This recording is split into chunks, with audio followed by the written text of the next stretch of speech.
मुताबिक कोई स्टूडेंट अच्छा है या बुरा है वो जज किया जाएगा उस स्टूडेंट की मार्क्स से परसेंटेज देखकर। और वैसे भी सच में देखा जाए तो ये सेकेंडरी या हायर सेकेंडरी तरह के बोर्ड एग्जाम के रिजल्ट अगर लाइफ में किसी दिन जरूरत पड़ेगा भी तो वहाँ पे सिर्फ यही देखा जाएगा कि टोटल मार्क्स की परसेंटेज कितनी है। मतलब रिजल्ट की वैल्यू सिर्फ उसकी परसेंटेज तक ही। और पड़ोस के अंकल आंटी भी जब पूछेंगे बेटा रिजल्ट कैसा हुआ, वो अंकल आंटी जिनके एक्सप्रेशन के ऊपर मम्मी पापा की खुशी थोड़ा बहुत डिपेंड करता है, वो लोग भी परसेंटेज ही पूछेंगे। किसी मैथ का फॉर्मूला पूछ के नहीं देखेंगे कि आता है या नहीं। परसेंटेज अच्छी है तो तारीफ भी अच्छी होगी, और जितनी ज्यादा तारीफ होगी पेरेंट्स भी उतना ही ज्यादा खुश होंगे। इसलिए अब जब एग्जाम के लिए शायद 1 महीना भी पूरा नहीं रह गया तो अब पूरा फोकस सिर्फ और सिर्फ एक ही चीज के ऊपर होना चाहिए, वो है कि कैसे इस परसेंटेज को सबसे ज्यादा बढ़ाया जाए। तो आज के इस वीडियो में मैं ऐसे कुछ सीक्रेट टिप्स आपके साथ शेयर करूंगा जो मेनली एग्जाम में हाई परसेंटेज सिक्योर करने में आपको मदद करेगा। Smart idea number 1, last 10 years question papers. एक पूरे बुक में टोटल कई हजार क्वेश्चन होते हैं, लेकिन एग्जाम में उन हजारों क्वेश्चन में से शायद सिर्फ 20 क्वेश्चन आने वाले हैं। ये 20 क्वेश्चन से अल्टीमेटली डिसाइड करेगा उस सब्जेक्ट में कौन कितना एक्सपर्ट है। ये 20 क्वेश्चन अगर आप कर पाए तो बढ़िया है, नहीं तो आप गए काम से। तो इन 20 क्वेश्चन के लिए 20,000 क्वेश्चन याद रखना is not really smart at all, और वो पॉसिबल भी नहीं है। लेकिन 200 क्वेश्चन याद रखना वो बिल्कुल किया जा सकता है। अब सवाल ये है इन 20,000 क्वेश्चंस में से वो 200 मोस्ट इंपोर्टेंट क्वेश्चंस कौन कौन से हैं वो कैसे समझेंगे। वही समझने का तरीका है last 10 years question papers. 80-20 principle के बारे में मैंने पहले भी बहुत सारे वीडियोस में बताया है, फिर भी जो लोग हमारे फैमिली में नए हैं उनके लिए फिर से एक बार बोल देता हूँ। 80-20 या परेटो प्रिंसिपल जो ऑलमोस्ट एवरीवेयर एप्लीकेबल है, उसमें कहा गया है 80% आउटपुट मिलता है 20% इनपुट से। मतलब एक दुकान में जितनी चीजें सेल होती है उसकी 80% पैसा 20% चीजें सेल होके आती है। ऐसे ही लास्ट 10 इयर्स के क्वेश्चन पेपर से वो 20% क्वेश्चन जिसे 80% मार्क्स मिलेंगे। ऐसे बहुत सारे स्टूडेंट्स हैं दिन भर नहीं पढ़ते, सुबह शाम खेलते रहते हैं, दोस्तों के साथ घूमते रहते हैं, लेकिन फिर भी साल के आखिर में एग्जाम में 80% अबव मार्क्स लेके निकल जाते हैं। आप भी शायद ऐसे किसी न किसी को जरूर जानते होंगे। ये उन लोगों की ही सीक्रेट है जो मैं आज आपके साथ शेयर कर रहा हूँ। अब आप शायद सोच रहे हो कि उन लोगों का सीक्रेट मुझे कैसे पता चला। मुझे पता चला क्योंकि मैं भी उन लोगों में से ही एक हूँ। तो एग्जाम में 80% मार्क्स सिक्योर करने के लिए सबसे पहले प्रीवियस 10 इयर्स के क्वेश्चन पेपर्स, मतलब वो 200 क्वेश्चन सबसे पहले सॉल्व करके पूरी तरह से रेडी कर लेना होगा। अगर सिर्फ इतना ही कोई ठीक से कर पाए तो मैक्सिमम बोर्ड एग्जाम में उनके लिए 80% मार्क्स गारंटेड है। Smart idea number 2, try dummy exam. हम सबके साथ काफी बार ऐसा होता है, घर में एक क्वेश्चन हम अच्छी तरह से पढ़ के याद कर लेते हैं, लेकिन एग्जाम हॉल में जाके वो आंसर बहुत कोशिश करने के बाद भी रिकॉल नहीं कर पाते। ऐसा मेनली होता है फ्लुएंसी इल्यूशन की वजह से।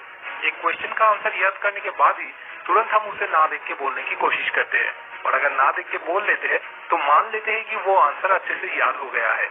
उसके बाद नेक्स्ट क्वेश्चन का आंसर पढ़ने लग जाते हैं, लेकिन असल में काफी वक्त ठीक से याद नहीं होता।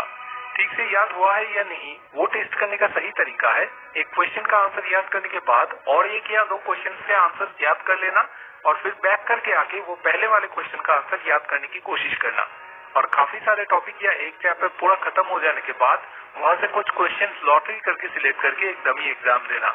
मतलब वहाँ पे टाइम भी लिमिटेड होगा और कुछ मार्क्स भी असाइन होगा। क्योंकि कोई भी एग्जाम एक स्टेज परफॉर्मेंस के जैसा होता है, इसलिए जैसे किसी भी स्टेज परफॉर्मेंस से पहले उसका रिहर्सल करना बहुत ही जरूरी है, वैसे ही किसी भी एग्जाम से पहले उसका डमी एग्जाम देना भी बहुत ही इम्पोर्टेंट है, अगर एग्जाम में सच में अच्छा परफॉर्म करने की इच्छा है तो। Smart idea number 3, schedule daily goals. Exam से पहले ज्यादातर स्टूडेंट्स को ही सिलेबस देखने के बाद लगता है कि वो बीच समुद्र में फंस गए हैं, चारों तरफ बस पानी और पानी। तो ऐसे सिचुएशन में जब कोई बीच समुद्र में फंस चुका है तब डर के मारे इधर उधर भागते रहने के बदले समझदारी इसी में है कि एक एग्जैक्ट डायरेक्शन चूज कर लेना और उस तरफ ही बढ़ते रहना, मतलब एक गोल सेट कर लेना। 10 इयर्स क्वेश्चन पेपर तैयार करना है तो अगर हाथ में 10 दिन का वक्त है तो टारगेट होगा रोज minimum 1 year question paper solve करना। ऐसे करने से क्या होगा, सोचिए किसी ने कैलकुलेट करके देखा कि जो टाइम बचा हुआ है उसे उनको अब daily 1 year question paper solve करना होगा। तो अगर किसी वजह से उनका एक दिन वेस्ट हो जाता है तो वो समझ पाएंगे कि वो कितना पीछे पड़ रहे हैं। लेकिन अगर कोई गोल ही नहीं होगा तो वो सही तरह से अंदाजा भी नहीं लगा पाएंगे कि वो कितना पीछे पड़ रहे हैं। वही कल कर लूंगा कहते कहते शायद एग्जाम के पहले दिन आके होश लौटेगा। मैं अपने पर्सनल एक्सपीरियंस से कह सकता हूँ इस तरह सब कुछ कैलकुलेट करके एक डेली गोल सेट कर लेने पर टेंशन 50% तक कम हो जाएगा।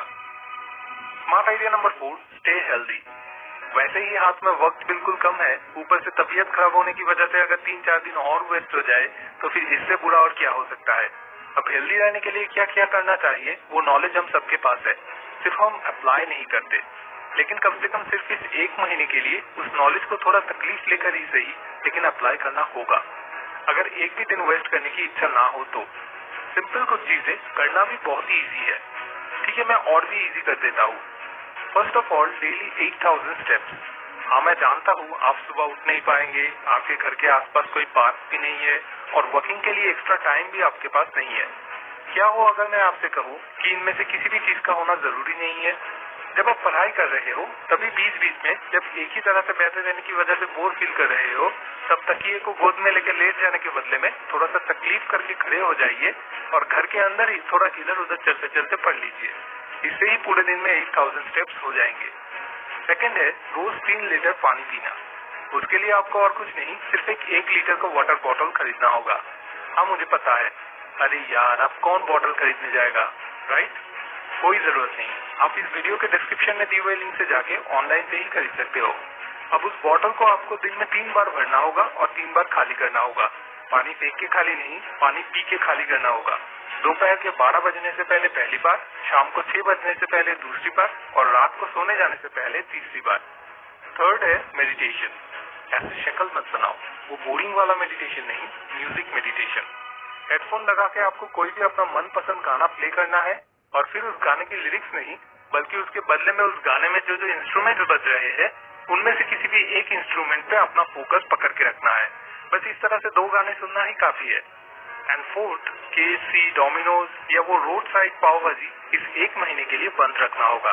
पता है तकलीफ होगा, लेकिन फिर भी बोर्ड एग्जाम के लिए इतनी सी तो तकलीफ उठाया ही जा सकता है। Smart idea number 5, minimise distraction. नहीं, फेसबुक, व्हाट्सएप सब अनइंस्टॉल नहीं करना है। पागल हो क्या? इन चीजों के बिना हम जिंदा कैसे रहेंगे? आखिरकार ये सारे हमारे लिए ऑक्सीजन जैसे बन गए हैं। इसलिए अनइंस्टॉल नहीं करना है, सिर्फ सुबह उठ के डेली जो गोल सेट है पहले उसे कंप्लीट कर लेना है। First thing first. और जितनी जल्दी गोल कंप्लीट, उतना ज्यादा फेसबुक, उतना ज्यादा व्हाट्सएप। सिर्फ जब तक ना डेली गोल कंप्लीट नहीं हो रहा, तब तक इन एप्स के नोटिफिकेशन सेटिंग्स में जाके नोटिफिकेशंस बंद करके रखना है। मुझे पता है तभी बीच बीच में मन करेगा थोड़ा सा चेक करने के लिए, लेकिन तब खुद ही खुद को बोलना होगा बस अब थोड़ा सा बाकी है, ये खत्म होने के बाद फिर पूरे दिन बैठ के तो वही सब करूंगा। बचपन में जैसे पापा पैदल कहीं ले जाते वक्त कहते थे, ये बस पहुंच ही गए हैं बेटा, बस अब थोड़ा सा। ठीक वैसे ही खुद को अब खुद के साथ वैसा करना है, क्योंकि बोर्ड एग्जाम के मार्क्स अगर एक बार खराब आ गए तो पूरी जिंदगी भर अफसोस करने के अलावा और कोई